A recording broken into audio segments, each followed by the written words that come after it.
Kilalanin ng tao, dami ng tulak sa'kin. Palaging maging ganado, palaging plakado. Pag gumalaw, palaging planado.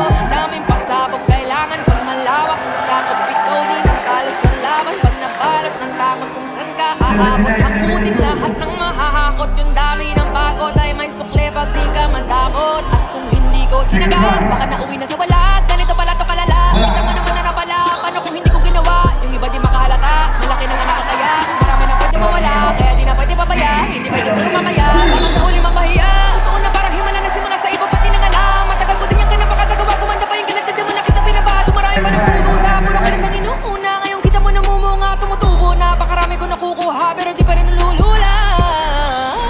Sa ugali wala pa rin binago. Tao pa rin pag umaharap sa tao.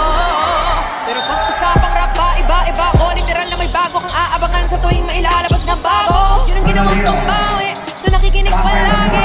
Para masalo sila ganahan. Di yung mga bago ko hanapin. Yung iba naman ang bababawan, pero di na para atupagin. Di kasi nila makunawaan ay bulsa ko ay pinapalalim.